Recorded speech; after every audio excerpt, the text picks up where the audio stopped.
So I watched, and sure enough, I mean, I just, I keep saying, I don't want to. It's seriously becoming like horror movies now. When I watched a lot, seriously, like when at some point they just blend into one thing, and I think most genres do that if they simply. And yeah, I'm doing the same with the rom-com genre now, and I really should indeed watch random movies, but random in terms of not so much just the year, but also the genre, because they're very crucial. It's very useful. Useful is the word. And at the point, I'm just too bored. I mean, so yeah, I watched What's Your Number, and now it was actually semi funny at the beginning, but of course they always need to ruin them at the end. I mean, hey, sure enough, at least there wasn't like a recent movie, people vomiting because some weirdo thinks that somehow vomiting is funny. No, at least there wasn't that. At least. And they did try a bit to be funny at the beginning. So, a lot of, I mean, like half of it or something. I don't know why I said a lot. Um, but I don't know why they need to ruin it at the end. They just ruin it. Like what was the point of just, oh, let's have a conventional, supposedly romantic story now for the end? Like really, most of it was ridiculous. How could you have and so many movies end up doing this. So many. Like, what's the point? They ruin it. You know, and what's the point? And how do you go from, oh, I I need to be, I don't know, just weird rationalizations throughout. The point is, I think they just forgot to be funny. Literally, the extent of the comedy in the last half hour or so was hair tripping over. That's pretty much it. That's the extent of the comedy. At least they didn't have the entire marriage scene until the end. I'm so fed up of marriage scenes. Honestly, this is it, though.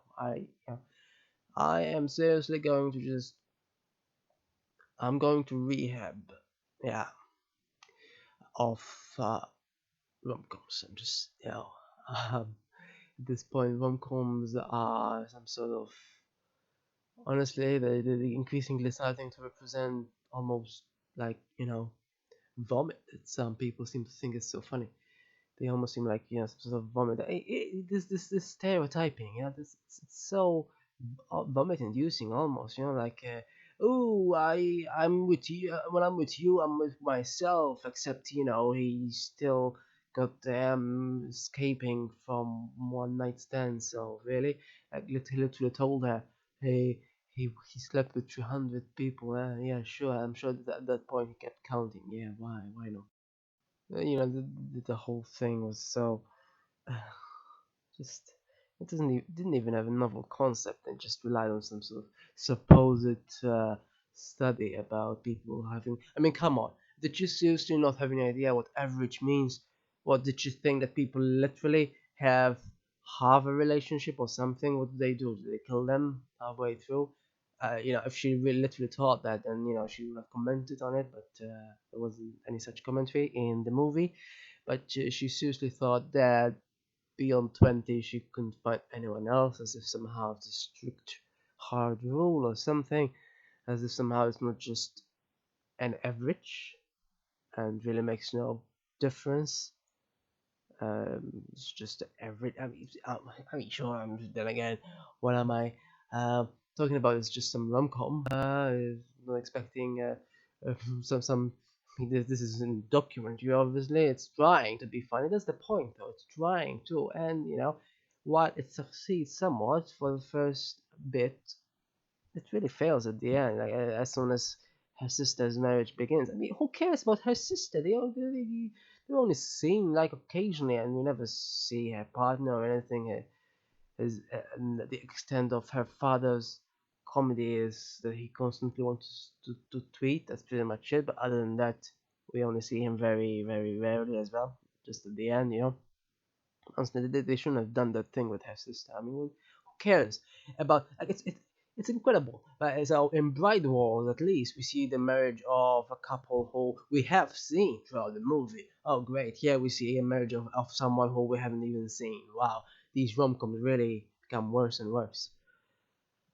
So, you know, yeah, I should definitely. I'm definitely going. The next comedy I'm going to watch won't be a rom-com. It will be just plain comedy because these things are too frustrating now. No, I don't know how they do it. Like, I honestly thought it was slightly better than the average rom-com, like even better than possibly Bride was, which, just, I don't know, Bride was very stereotypical and such, but it did deviate somewhat in the first half, in its comedy. I mean, it was somewhat comedic in the first half, but it had to ruin it.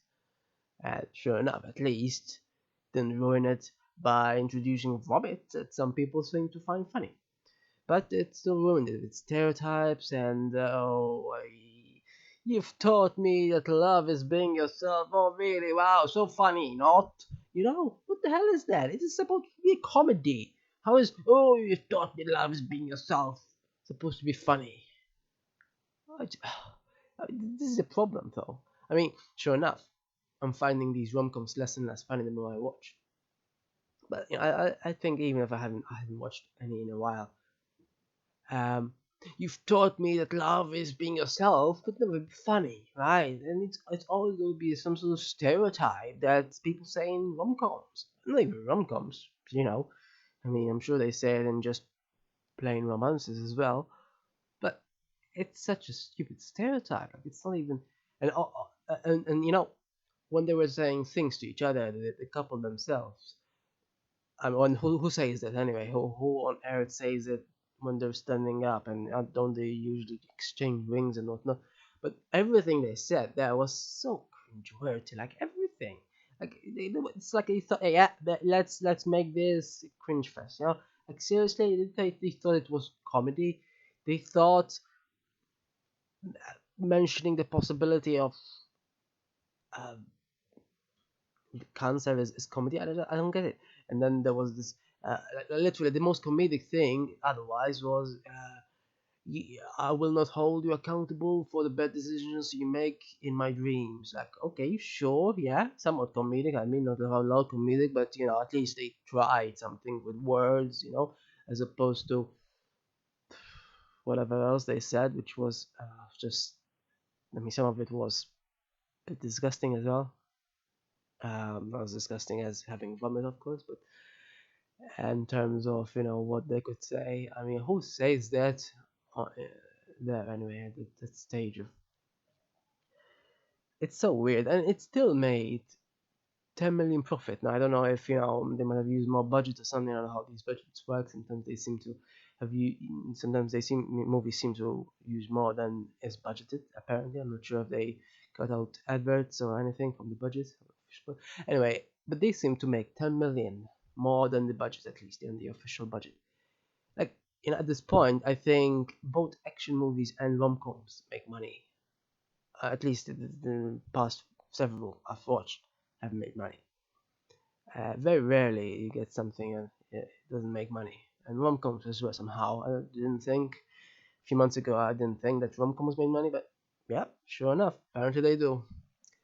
Incredible.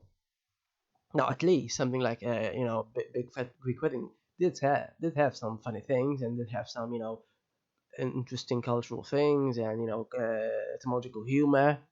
So at least it made money. It made a lot of money, but it was somewhat funny and interesting as well, possibly at the same time. Even though some of the etymology wasn't correct, I think. But anyway, at least they tried. What the hell is this? This is not trying. This is nonsense. The same with, I mean, Bride was mainly and such. A lot of it is very fairly nonsense, really.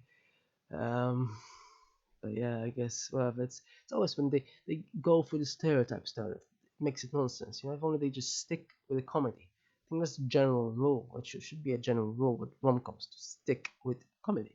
Somehow they never do. They always end up Attempt at romance, they fail at romance, they forget comedy, and that's it. Movie ends somehow, and it's such a bad taste, whenever movie ends like that.